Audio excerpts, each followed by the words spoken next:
오늘의 성경 말씀은 창세기 2장 1절에서 3절, 그리고 요한일서 4장 7절에서 8절, 12절에서 13절입니다. 하나님은 하늘과 땅과 그 가운데 있는 모든 것을 다 이루셨다. 하나님은 하시던 일을 엿새 날까지 다 마치시고 이렛 날에는 하시던 모든 일에서 손을 떼고 쉬셨다. 이렛 날에 하나님이 창조하시던 모든 일에서 손을 떼고 쉬셨으므로 하나님은 그날을 복되게 하시고 거룩하게 하셨다. 사랑하는 여러분, 서로 사랑합시다. 사랑은 하나님께로부터 오는 것입니다. 사랑하는 사람은 다 하나님에게서 났고 하나님을 압니다. 사랑하지 않는 사람은 하나님을 알지 못합니다. 하나님은 사랑이시기 때문입니다. 지금까지 하나님을 본 사람은 없습니다. 그러나 우리가 서로 사랑하면 하나님께서 우리 가운데 계시고 또 하나님의 사랑이 우리 가운데서 완성되는 것입니다.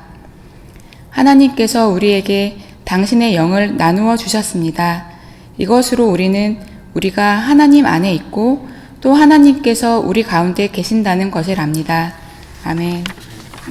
먼저 설교를 시작하기 전에 이실직고 할 내용이 하나 있는데, 오늘 제목 사랑과 노동이라는 건 참 멋있지 않습니까? 제목이 딱 두 단어인데, 사랑, 노동, 이 두 개의 아주 묵직한 두 단어인데요, 이 묵직한 두 단어를 결합시킨 건 제가 아니라, 제가 이 사랑과 노동이라는 제목을 만든 게 아니고요, 이 독일 출신의 여자 신학자인 도로테 주엘레라는 분이 있습니다. 돌아가셨고 초기에는 독일에서, 유럽에서 가르치다가 미국에 건너와서 미국의 이 동부에서 어떤 신학교에서 가르치신 분인데, 그분의 책 제목입니다. 사랑과 노동은. 제가 오래전에 읽어서 사실 내용은 잘 기억이 안 나는데, 제가 서가를 뒤져봤더니 안 갖고 왔는지 누가 빌려가서 안 돌려주지 않았는지 어쩐지 모르겠지만 못 찾았어요. 내내 몇 시간은 과장이고 몇십 분을 찾다가 못 찾았습니다. 그래서 다시 읽어보진 못했는데 옛날에 읽은 기억 가지고 하는 겁니다. 아주 오래전 기억 가지고. 제목이 너무 좋아서 가지고 왔습니다. 우리 사람의 창조에 대해서 얘기할 때 흔히 우리 사람들은 하나님의 형상으로 창조됐다, 그렇게 얘기하죠. 하나님의 형상으로 만들어졌다. 이마고 데이 혹은 이미지 오브 갓, 하나님의 형상으로 만들어졌다, 그렇게 얘기합니다. 근데 우리 신학자들이, 많은 신학자들이 그 지난 수천 년 동안 이 도대체 하나님의 형상이라는 게 뭐냐? 그런 단어는 여기 딱 있는데, 창세기 1장에 있는데, 사람을 만드시되 당신의 형상대로 만들었다 하는 그 말은 있는데, 그 말의 내용이 뭔지를 서로 수많은 사람들이 각자의 주장을 했어요. 그래서 어떤 사람은 제일 많이 받아들여지는 주장이 뭐냐면 소위 자유의지라는 겁니다. 사람은 자기가 스스로 선택해서 결단해서 행할 수 있는, 실천할 수 있는 그런 자유의지를 가지고 있다. 하나님의 형상은 곧 자유의지다, 이렇게 말하는 사람이 있고요. 이게 아마 투표를 하자면은, 이 투표를 하는 게 우스운 일이지만 투표를 하자면은 제일 많은 사람들이 여기에 표를 던질 거예요. 많은 학자들이 그 자유의지가 바로 하나님의 형상이라고 얘기했습니다. 또 어떤 사람은 창조성이다, 그렇게 얘기했어요. 바로 앞에서 하나님이 창조를 하시잖아요. 그러니까 창조를 다 하신 다음에 마지막으로 사람을 창조할 때 당신의 형상으로 만들었다고 했으니까, 사람도 창조성을 가지고 있고 창조적 능력을 가지고 있고 창조할 수 있는 능력이 바로 하나님의 형상이다, 이렇게 얘기하는 겁니다. 가만히 생각해 보니까 사람이 또 창조를 하지 않습니까? 없던 걸 만들어내잖아요. 그러니까 이게 바로 하나님의 형상이다, 이렇게 주장하는 사람들이 있습니다. 또 어떤 사람들은 관계를 맺을 수 있는 능력이다, 이렇게 말하는 사람도 있습니다. 다 그럴듯하죠. 관계를 맺을 수 있는 능력이라는 말은 중세시대에는 나오지 않았어요. 요즘 나온 얘기입니다. 요즘 나온 주장. 왜 그러냐? 이 관계를 맺는 게 중요하게 됐거든. 사람들이 서로 개인화되고 서로 그냥 벽을 쌓은 듯이, 남과 벽을 쌓은 듯이 그렇게 고립돼서 살아가는 현대인의 모습을 보고, 야, 이게 본래는 이렇지 않았다. 하나님이 본래는 이렇지 않았다. 하나님 우리를 당신의 형상으로 만드셨을 때는 우리가 다 관계를 이렇게 맺을 수 있는, 사람과 사람끼리의 관계뿐 아니라 사람과 다른 피조 세계들과 동물들과 아니면 피조 세계와 관계를 맺을 수 있는 능력을 부여하셨다, 이렇게 얘기합니다. 근데 이게 다 지금 와서 생각해 보면은 자기 생각을 성경에다 집어넣은 거죠. 아니면 그 시대에 가장 중요했던 주제, 창조성, 자유의지. 자유의지는 짐작해 보면은 이 중세가 끝날 무렵, 이제 근대가 들어설 무렵에 중세에는 계속 그 교회의 지배를 받아왔고 소위 그 신의 지배를 받아왔지 않습니까? 그 사람의 의지와 삶이 다 거기에 지배를 받고 있었는데 거기서부터 점점 이렇게 자유로워지잖아요. 그리고 교회의 지배, 교권의 지배, 아니면은 영주들의 지배, 왕의 지배에서부터 점점 자유를 얻어가는 과정이었죠. 그러니까 그때 사람들이 이게 하나님의 형상은 바로 이거다. 자유의지다. 이렇게 얘기한 겁니다. 그때 본문을 보잖아요. 본문을 보면은 저는 이렇게 본문에서 끌어내, 지금 창세기 1장과 2장에서 그 주변에 하나님의 형상이라는 말이 나오는 주변의 맥락에서부터 볼 때 저는 이렇게 생각합니다. 하나님의 형상이라는 것은 사랑과 노동이다. 조엘레가 기가 막히게 파악했다. 저는 이렇게 생각하는 거예요. 그래서 제가 그 책을 잊지 못합니다. 그 책의 내용은 많이 잊어버렸지만 그 책의 제목을 제가 잊지 못하는 이유는 바로 조엘레가 그것을 정확하게 파악했다. 하나님의 형상이라는 건 뭐냐? 사랑과 노동이다. 사람이 하나님을 닮았다 그러면은 그는 사랑하는 존재이기 때문에 닮은 거고 노동하는 존재이기 때문에 닮았다. 이렇게 말할 수 있습니다. 하나님이 창세기 1장 보면 말씀으로 세상을 만들었어요. 있어라 그러니까 있었다. 뭐가 생겨라 그러니까 생겨났잖아요. 그래가지고 다 만들었어요. 그리고 보면은 이게 무슨 노동이야? 말만 하면 생기는데, 있어라 그러면 생기는데 그 노동 아닌 것 같잖아요. 근데 오늘 읽은 2장 1절 보면 하나님이 이 일을 다 마친 다음에 그랬어요. 이 일을 다 마친 다음에. 원문도 마찬가지예요. 일이에요. 일, work. 발음이 후져서 죄송합니다. work. 이 일을 다 마친 거예요. 하나님이 일을 다 하신 거예요. 일을 다 하신 다음에 쉬셨다 이렇게 돼 있어요. 그 하나님이 우리가 가지고 있는 성경은 말씀으로 창조했다 그래가지고 가만히 아무것도 안 하고 그냥 말만 하면 툭툭 생겨나고 이런 것처럼 생각하지만 2장 1절 보면 그거를 결론 짓는, 마무리 짓는 그 귀절을 보면 하나님이 이 일을 다 마치신 후에 이렇게 얘기했어요. 창세기 2장 4절 이하는 이렇게 해도 사람들이 오해할까봐 하나님이 거저 만들었구나 세상을. 일 안 하고 거저 만들었다고 오해할까봐 그 다음에 나오는 2장 4절 이하에서는 하나님이 먼지를 가지고 이겨가지고 사람의 형상을 만들고 코에다가 생기를 불어넣었더니 사람이 됐다 그랬잖아요. 전혀 다른 스토리를 얘기하고 있잖아요. 근데 창세기를 마지막으로 편집한 사람이 왜 이 두 개의 서로 어울리지 않는 얘기를 동시에 갖다 놨느냐? 서로 안 맞습니다. 하나님이 이 창세기 1장에 사람이 맨 마지막에 만들어지잖아요. 창세기 2장 4절에는 제일 먼저 만들어져요. 그 다음에 다른 만물들을 왜 만들었냐 하면은 하나님이 사람이 아담이 혼자 있는 게 참 안 돼 보여가지고 짝을 만들어 주려고 만든 거예요. 짝을 만들어 주려고 하늘에 나는 새와 들에 다니는 짐승을 만들었다 그랬어요. 그러고 나서 그 짐승들을 하나하나 다 아담 앞으로 데리고 옵니다. 어떻게 하나 보려고. 그랬더니 아담이 이름을 붙여줘요. 잘 읽어보면은 이런 게 눈에 보입니다. 1장하고 2장은 안 맞아요. 그러면은 내가 편집자다 그러면 둘 중에 하나를 없애야 되는 겁니다. 그래야 악의가 맞죠. 근데 이 최종 편집자는 머리가 모자라서 그냥 둔 게 아니라 두 개의 이야기가 다 독특한 메시지를 가지고 있기 때문에 그 메시지가 필요하기 때문에 서로 삼았지 않지만 놔둔 거예요. 그대로. 자기도 알아요. 그리고 읽을 사람들이 이게 뭐야 도대체 말이 안 되잖아 할 줄 알지만 그대로 놔둔 겁니다. 왜냐하면 각자의 메시지가 있고 제가 읽기로는 하나님이 거저 세상을 만든 것처럼 오해할까 봐 2장 4절 이하에서는 노동을 하는 토기장이처럼 노동을 하는 하나님을 더 부각시킨 거다 이거죠. 하나님은 노동하시는 분이에요. 노동을 했기 때문에 쉼이 의미가 있는 거지. 노동하지 않은 거 일주일 내내 노는 사람은 일요일에 아무 의미도 없는 거예요. 월요일이나 일요일 똑같은 거죠. 그렇지만 열심히 노동한 사람은 정말 일을 쉬는 날이 오기를 간절히 기다리죠. 그래서 쉼이라는 게, 안식이라는 게 그런 의미가 있는 겁니다. 이런 의미가 하나 있고, 그 다음에 창세기 1장의 창조 이야기를 고대 중동 지방, 특히 메소포타미아 지방 사람들이 가지고 있었던 창조 신화와 비교해 보면은 그 독특한 내용이 아주 부각됩니다.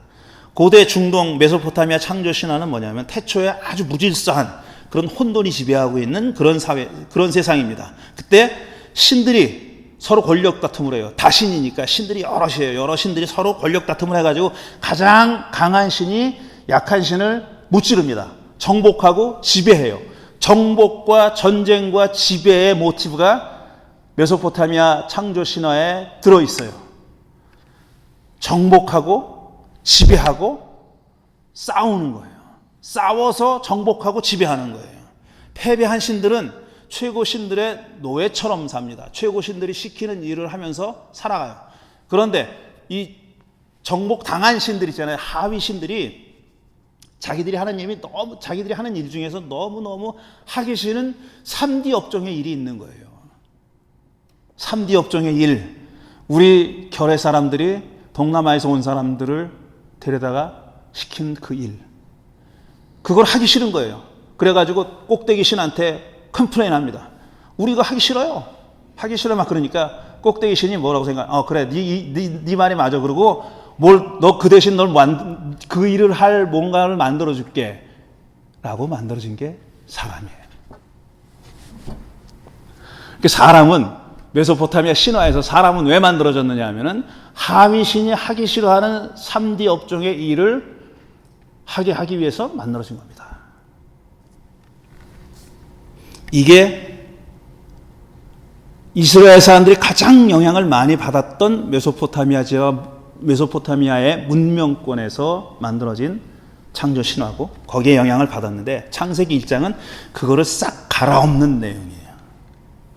거기는 하위신, 상위신이 없는 건 물론이고 그 어떤 전투도 없고 그 어떤 지배도 없고 그 어떤 정복도 없습니다.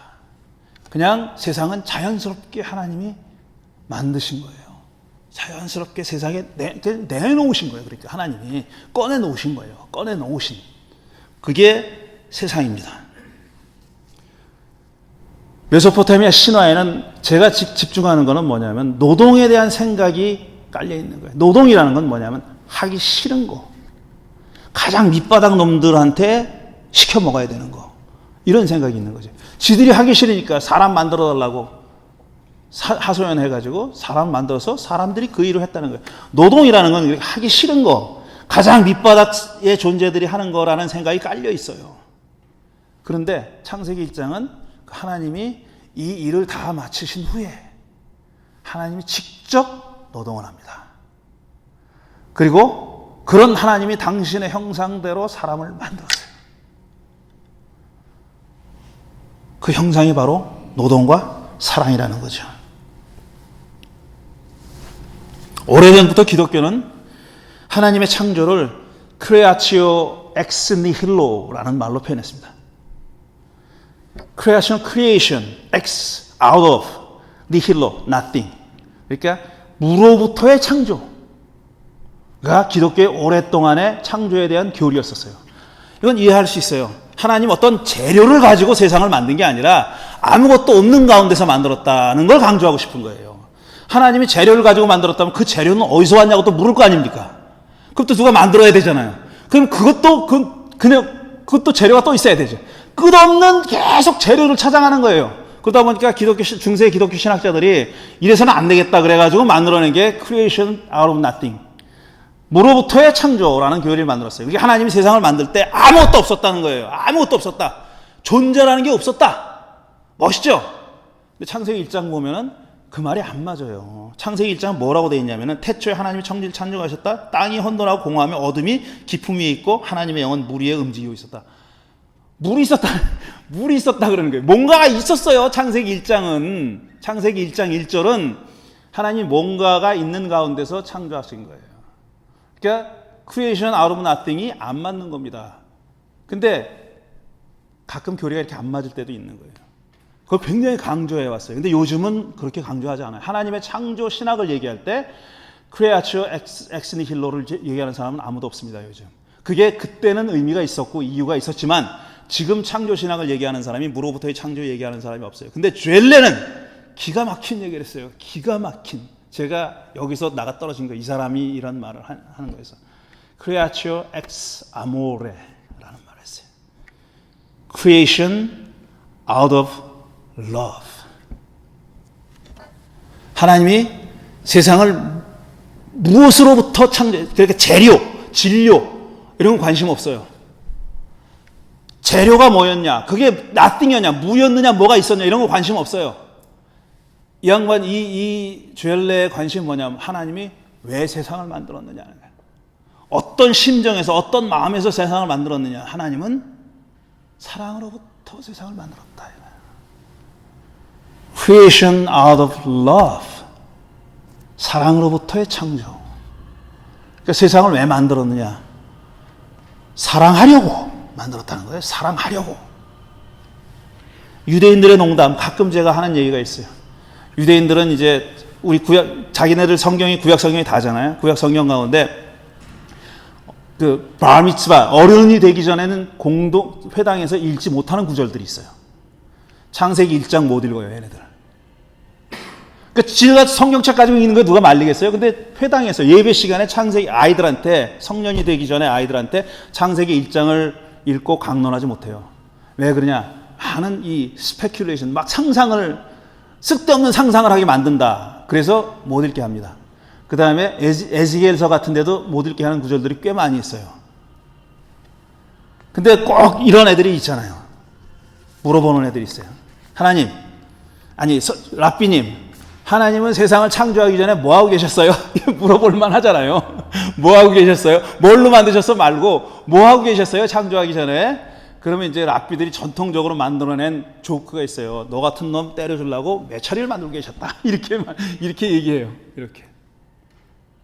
너같이 쓸데없는 질문하는 애들 때려주려고 회초리를 만들고 계셨다. 이게 유대인들의 농담입니다. 근데 저는 또 약간 개조를 해야 되죠. 제가 만든 농담이 있어요. 하나님은 왜 세상을 만들었을까? 제 대답은 심심해서예요. 당신밖에 없어. 도무지 존재라는 게 없어. 얼마나 심심해. 그러니까 같이 놀 상대로 만들었다. 저는 이렇게 저급하게 표현하지만 주엘레는 그거를 사랑하려고.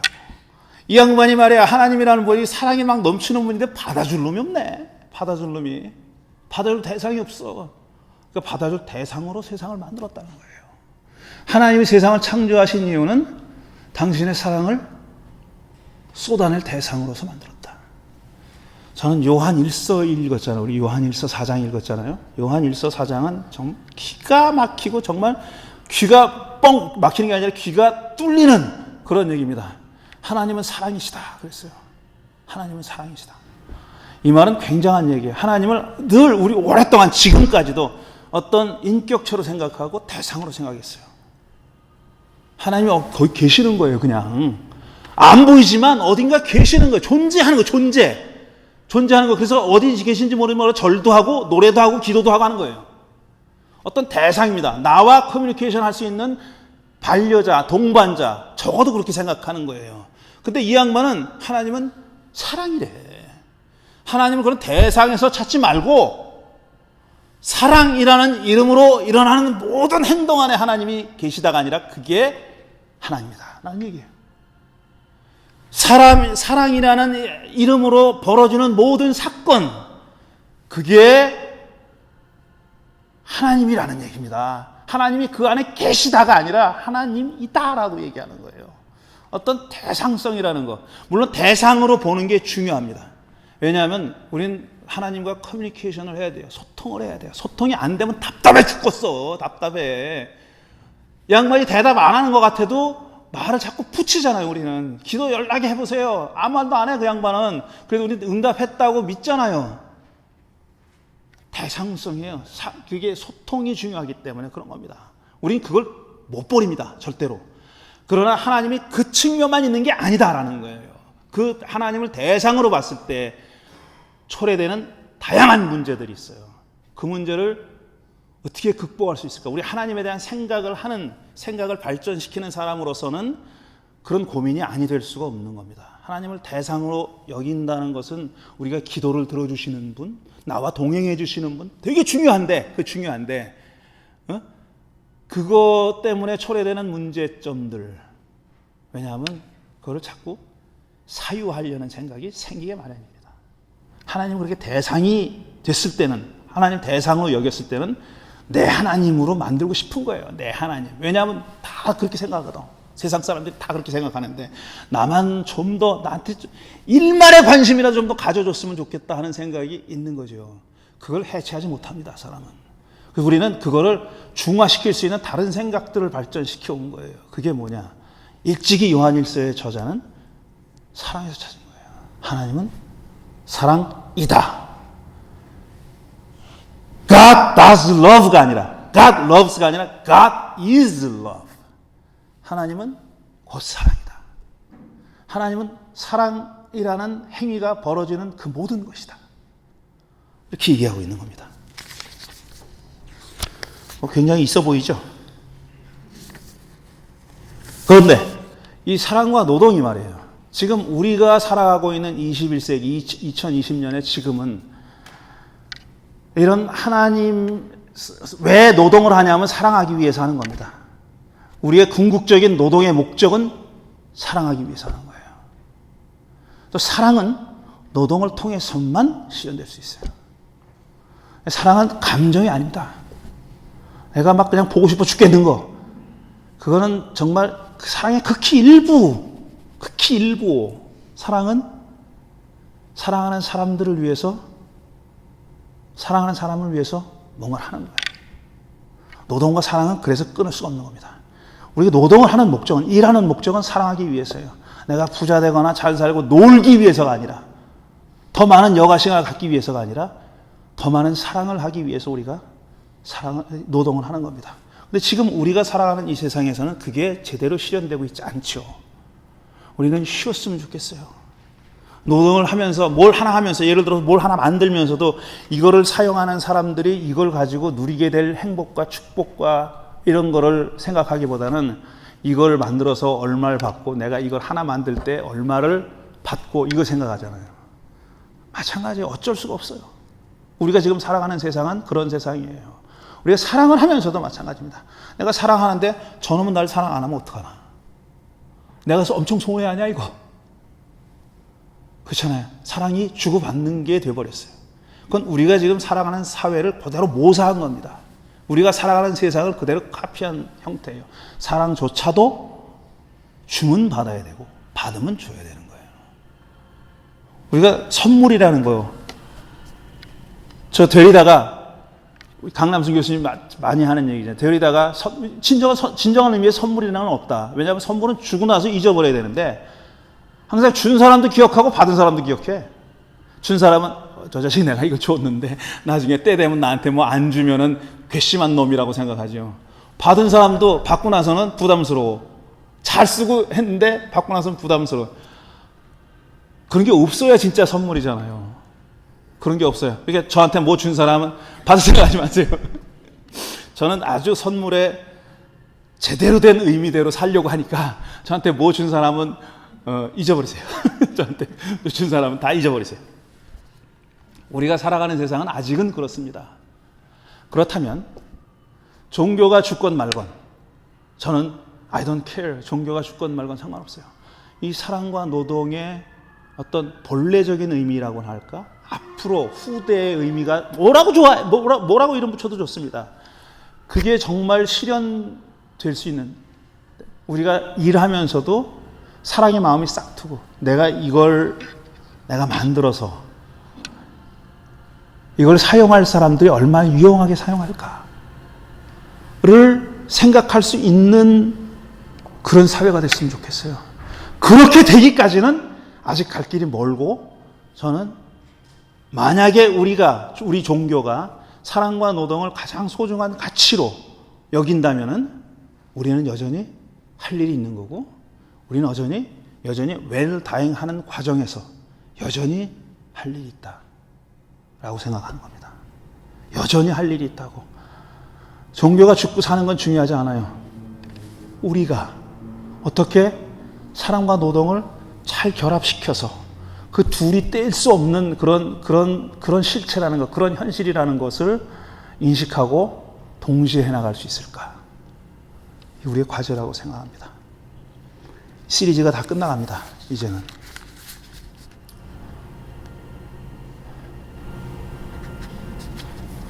제 주위에 어떤 분이 돌아가시고 있어요. 나이도 많지 않은데 하루하루 달라지게 돌아가시고 있습니다. 제가 보기 안타까운 건 그분이 자기가 지금 놓여져 있는 상황에서 뭘 해야 될지를 잘 모르는 것 같아요. 그게 안타까워요. 그게. 언제 돌아가실지 모르는데 그 남은 기간에 내가 뭘 해야 될까? 제가 안타깝게 생각하는 건 뭐냐면은 자기 가족들을 걱정하고 있어요. 내가 죽으면 내 가족들이 어떻게 할까? 이유가 있는 걱정이죠. 우리가 지금 놓여있는 사회에서는 걱정하게 돼 있어요. 예를 들어서 응급 빵빵하게 싸우는 사람이 아닌 다음에는, 연금 많지 않은 사람 다음에는 다 그 걱정하잖아요. 근데 다 이해하면서도 저는 그러지 않았으면 좋겠어요. 그 일은 그분들한테 맡기고 당신은 당신의 생을 마지막으로 잘 정리했으면 좋겠어요. 이게 사랑과 노동이 그렇게 중요하게 다가오는 그런 이유입니다. 우리도 잘 죽읍시다. 그래서 오늘 드린 말씀을 생각하며 잠시 묵상하겠습니다.